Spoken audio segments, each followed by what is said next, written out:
quieren que las obras sean reencuadradas. Muy linda para diseñar porque, por ejemplo, me permitía hacer cosas como esta doble, el diálogo entre las obras, permite que la composición sea muy gráfica, ¿no? Por supuesto que hacer un libro hay un momento que se te incendia la cabeza porque toda la parte técnica es muy engorrosa, los escaneados, que el color, que ves que hacer este tipo de cosas donde la obra está al corte y hay pedazos de la obra que se pierden, es algo que los artistas por lo general no quieren que pase.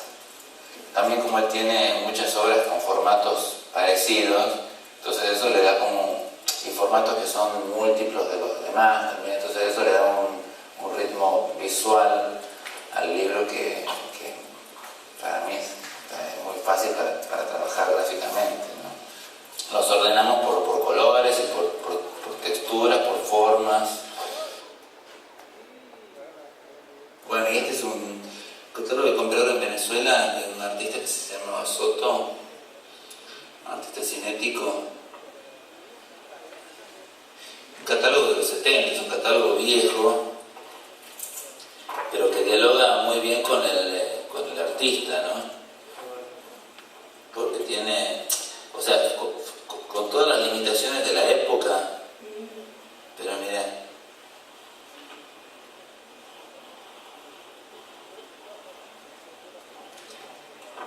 tiene como algunos...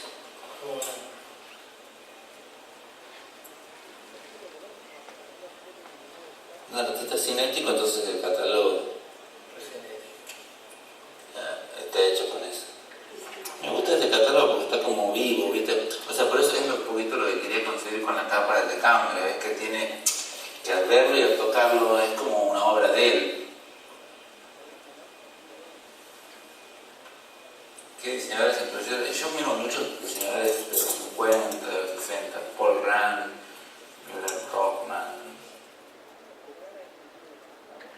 Bueno, nosotros también tenemos problemas de la época para editarlo. Hubo un problemita, pero un poco lo que ya cerraba Alejandro, que su inspiración es eso de los diseñadores de los 50 y los 60. Diseño antes de la computadora, ¿no? Y nos parecía como interesante este caso porque el artista le dio la libertad a Alejandro de poder manipular las obras, de poder hacer un libro que trascendía a la muestra, ¿no? Que es un poco lo que sucede con los catálogos de muestra, que es lo que queda de eso. Y lo conceptual fue lo más fuerte y la posibilidad que tuvo él de hacer con este libro. Ahora para cerrar vamos a ver a Juan Carlos Di Stefano, un maestro de la historia del diseño. Esperemos que no se corte nada. Yo estudié en una escuela de artes gráficas y no estudié diseño, sino que estudié dibujo publicitario, o lo que en ese momento se llamaba dibujo publicitario. Los profesores que trataban de enseñarnos no eran diseñadores, sino eran pintores, es decir, que teníamos una información bastante grande de lo que era la pintura y un poquito de refilón lo que sería lo que ellos llamaban dibujo publicitario. Yo agradezco eso, de alguna manera. Agradezco eso porque tuve una información bastante grande sobre la historia del arte. Me empleé en una agencia de publicidad y poco a poco fui entrando en lo que era, o lo que yo pensaba que era el diseño. Piensen que no recibí ninguna información exterior, era el dibujo publicitario que se hacía en ese momento, que se basaba principalmente en la ilustración y no en la tipografía en sí misma. Y bueno, a partir de ahí creo que algo como comencé a entrever de lo que se trataba, sobre todo con la información que nos llegaban de los países nórdicos, Suiza o Alemania. Por influencia de ellos, bueno, comencé a trabajar en base a modular de alguna manera la página. Tenía un conocimiento bastante profundo de lo que era la imprenta y eso para mí fue muy importante. Es decir, yo partía del material con que iba a trabajar, partía de las posibilidades que tenía, partía de la medida tipográfica que curiosamente ni siquiera la misma imprenta conocía. Una vez que yo entré en Ditela y que formé un equipo, nos permitía experimentar porque el trabajo en Ditela era muy libre.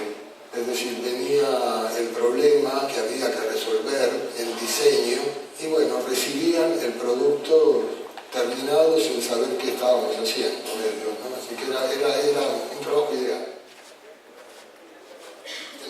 En Ditela teníamos distintos centros que abastecer, desde centros médicos, digamos, el Centro de Investigación Neurológica, hasta los centros de arte, que eran tanto plástica como música. De acuerdo a lo que se iba a mostrar, tratábamos de adaptarnos a eso, preguntábamos a los músicos, preguntábamos a los pintores qué es lo que hacían y creíamos que hacíamos algo que se adecuaba a lo que se iba a mostrar en ese momento o a lo que se iba a escuchar en ese momento.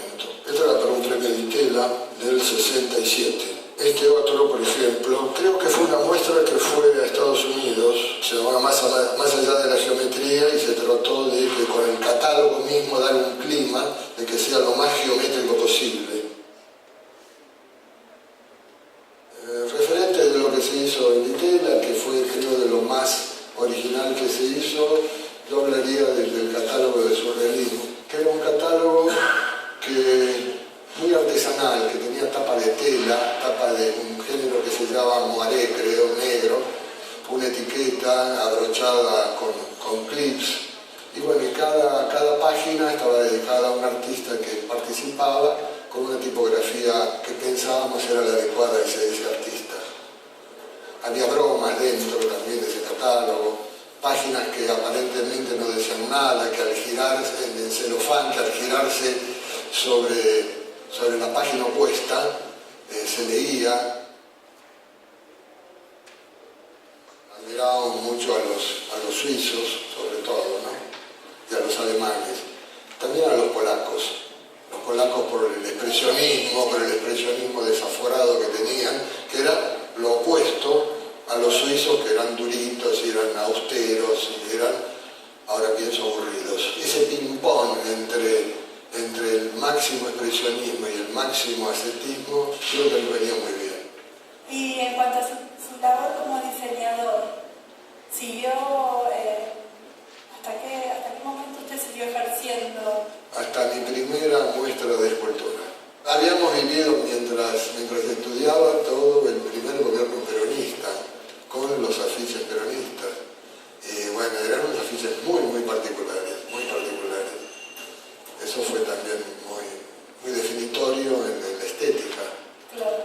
Pero se basaban casi todos en la ilustración y no en la gráfica en sí mismo, ¿no? Listo, terminamos con esta no, quería contar que hay muchas partes editadas para esta presentación, pero era muy interesante lo que Estefano nos contaba, que ellos se sentían un equipo completamente tiranos, que hacían con los libros y los catálogos lo que ellos querían, que el cliente jamás le podía opinar ni objetar su manera de trabajar y su visión de las cosas. Eran muy graciosos sus respuestas más bien esquizofrénicas que mezclaban el mundo del arte con el mundo del diseño. Nosotros tenemos una web, por si quieren chequear los otros casos que hicimos, que es foliosweb.com.ar, y como se habrán dado cuenta, es un trabajo hecho a pulmón y estamos como tratando de encontrar sponsoreo, financiación para poder recorrer el país y hacer más testimonios dentro del país y fuera. Gracias.